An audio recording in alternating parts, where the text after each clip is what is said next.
wanted to do a second video after my previous video, which was mostly note input on the second movement of Beethoven's Piano Sonata number 13. I sort of ended that video having to go back and find some, my eyes must have skipped a system or something, and I didn't want to do that sort of while we were rolling. I've tried, this is a second attempt tonight, let's call it the second at least, doing a sort of follow-up video on that about formatting. I have here the first movement of Beethoven's Piano Sonata 13, and I'm going to show a number of things here, mostly with regards to layout. For those of you who didn't see the first video, I am mostly relying on the Schenker edition here. First I'm going to add the second movement into the same file as the first movement. So I'm going to hit Command B, add a bar, so we have a place to actually paste this, go over, select all, and drop this on in. Now, make one more change. I have a mix of things happening here, but you can ignore that. So traditionally, this particular edition of this piano sonata is an exception. But normally when you end a movement, you'd want to do a number of things. For one, you would want to restart your bar numbering. So to do that in Sibelius, you go into text, numbering, bar number change. You'll click no bar number for the first bar, and new bar number will start on 2. That is reflected there. So normally, when starting a new movement, you would not want courtesy key signatures or courtesy time signatures. And here you can see we have a courtesy time signature. To get rid of that, you can't actually just delete it. That would undo the time signature. What you have to do is actually go under time signatures, more options, select the time signature you want, and then uncheck allow cautionary. By default, that's checked. Then click to apply it, and you'll see here we would have just gotten rid of that. If we open up our Schenker, you'll see he actually has the courtesy time signature in.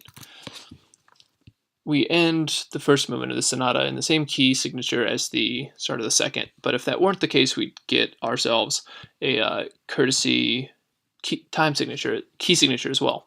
So to fix that, a little blocked by Keycaster here, you go under more options, and you would check hide, put in your key signature, click it right on in, and you'd be good to go.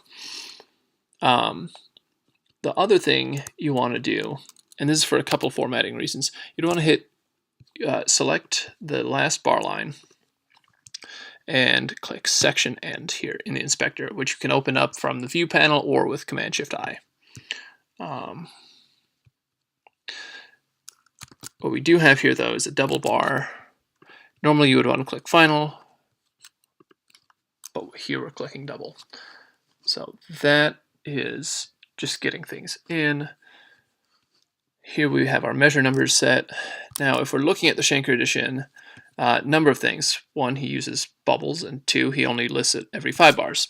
So to fix that, go under engraving options, and you would want to go under bar numbers, select every 5, and then if you wanted to bubble it, you could actually go under edit text styles, and under border, select circled, and you'd be good. I'm actually not going to emulate that part. There's a couple things to talk about, though.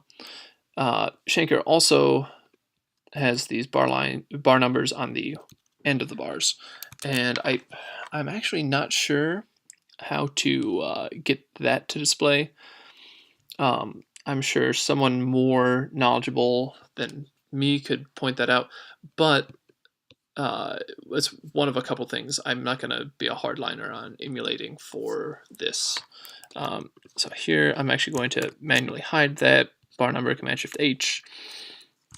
Right now I have hidden objects hidden. You can set that in view here with hide all, but I actually like to use a shortcut for that, Option Shift H, and you'll see in gray things I've deleted. It's nice to switch between.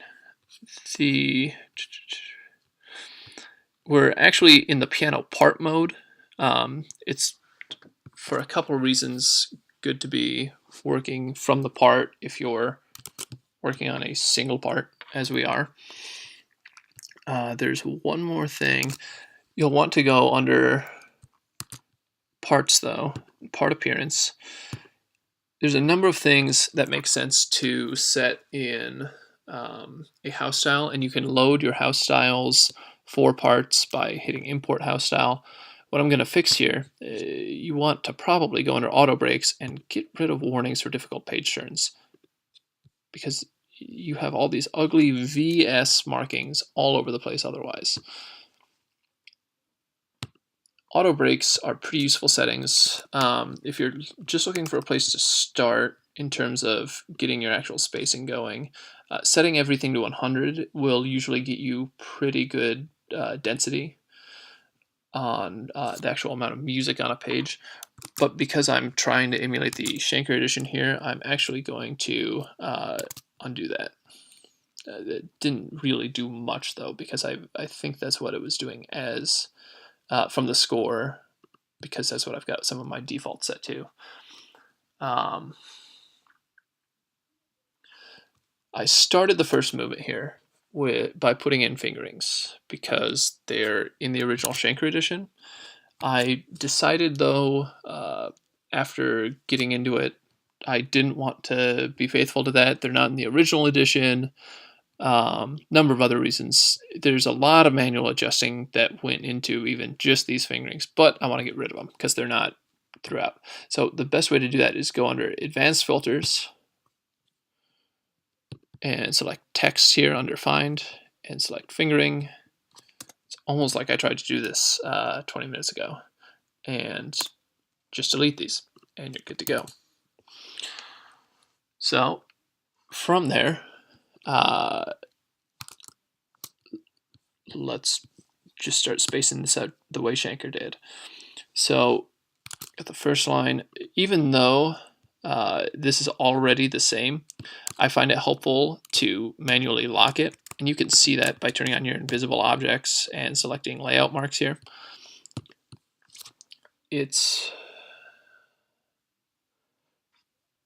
There's also a shortcut just to lock a bar, but I'm gonna stick to the same shortcut the whole time of just making into system. And all of these are under layout. We're using this first one. Not using the first one here. We're using make into system. Take these, make them into a system. There's also a shortcut for lock and unlock. I don't use those as often. You really only have to learn one shortcut. There are, I'm sure, instances where it would be more useful to just be locking than basically redoing what the system has already done. But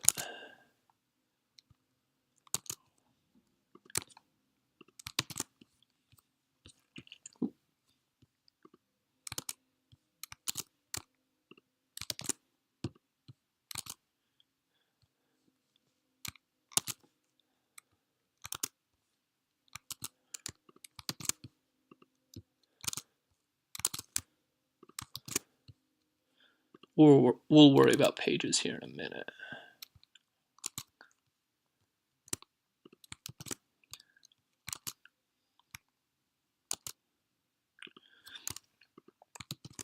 This here was all achieved by using the split feature. Just make sure that's showing up right. Okay.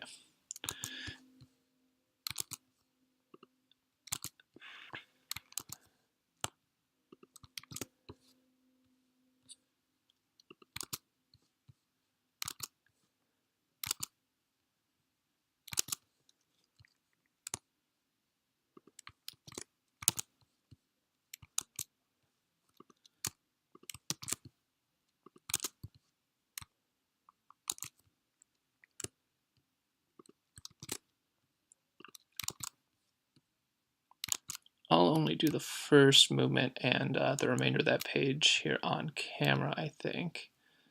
One small thing. I'll do the rest off stream.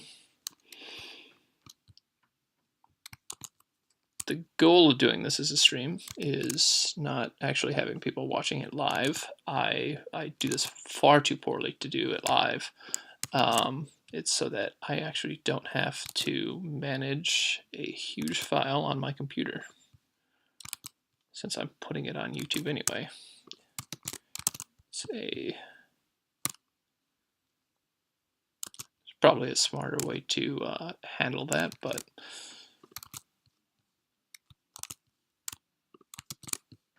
my goal is not to really have anything to edit.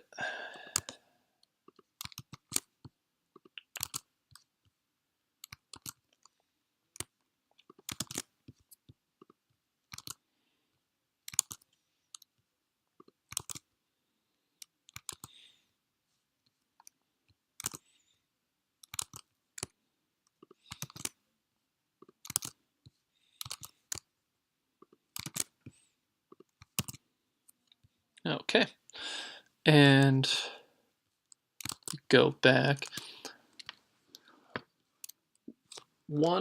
Generally, it's a nice, just like with auto breaks, if you're not trying to engrave true or space true to something else, you can always use optimize staves, which I've a shortcut to Option O. It normally does a pretty good job. I don't know a lot about the algorithm. It prioritizes collisions, I think. It usually is a good place to start, but it also likes to do particularly weird things. Like you can see here, I know because I was demoing some things in this, screwed up a couple things throughout the whole score that were pretty bad. The second movement, I took the time to fix the cross staff bar lines, but here, pinch to zoom got weird. Here you can see it decided to do its own thing in particular. That's another thing. I won't bother to fix that on camera right now because I'd have to really get every bar up to that first. But to get the page to have the appropriate number of measures on it as well, see on this first page, we actually want all of these systems. And there's a make into page button, just works very similarly. And here we're still getting a lot of collision. So let's see, first off, what can we fix just by playing with the spacing? Let's get it a little higher to start. We can actually hide that.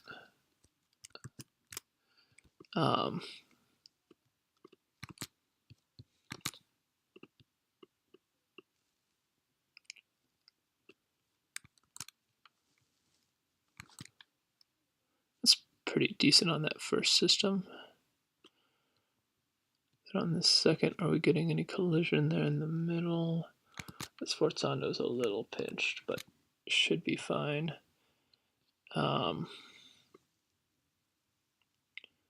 Lower this. We're getting a lot of collision now.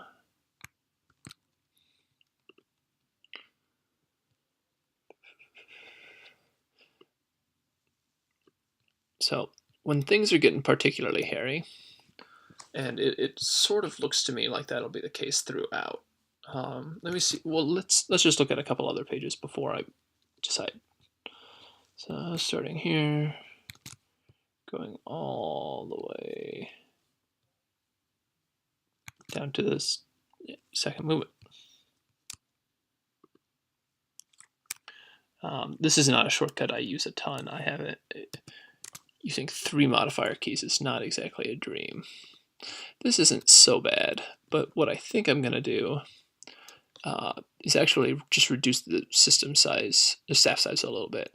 I'm going to scale it down to 26 hundredths of an inch. Sorry if you don't use inches.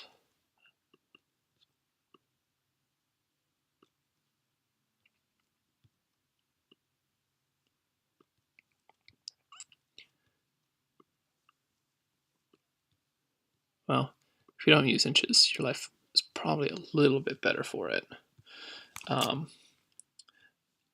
Tiny formatting error here. That is not even in.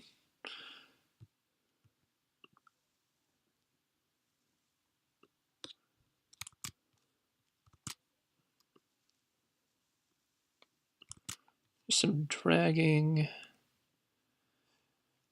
I got a little bit weird on some of these slurs, but that's working.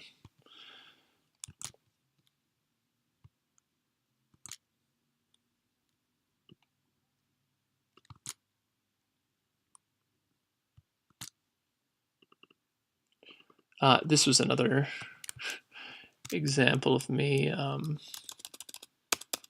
using perhaps some suspect,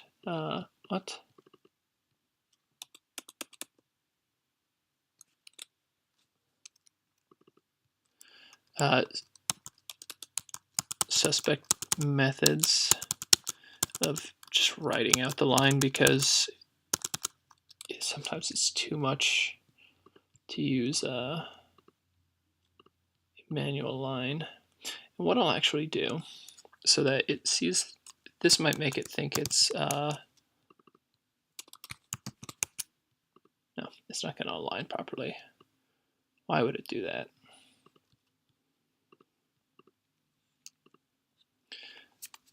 To fix that, I'd have to do some force alignment that I'm less familiar with. This isn't the next movement. I'm sorry, this is just a section change here.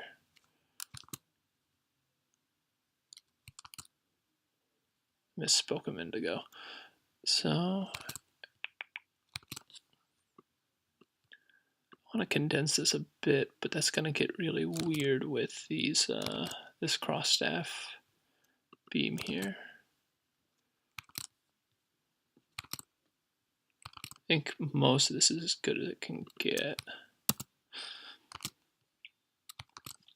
Now, if I wanted, it's worth pointing out, if I wanted to fix the measure numbers so that they aligned with Schenker's, because he is not counting second endings, I could do that by just going in and using the bar number changes here. That's also something I'm not going to be faithful to. I just want to point out one more thing here on the actual video itself before I turn it off and just basically do the rest of this. You get, obviously, Sibelius has decent tempo definitions, but they're not always, you just don't get actual practice from them when you start playing something. What you can do, though, can use the tilde to write hidden text in, and if I wanted to get the tempo in here, I've heard a recording where we can get this at 60. And you'll see that doesn't actually show up. If I turn on hidden objects, it will show up.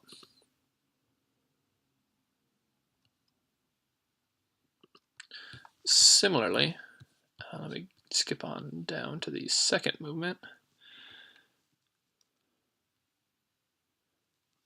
Here we are. If you want to base a tempo off of something other than a quarter note, you can type in the shorthand for that. So if I wanted dotted half 144, tilde,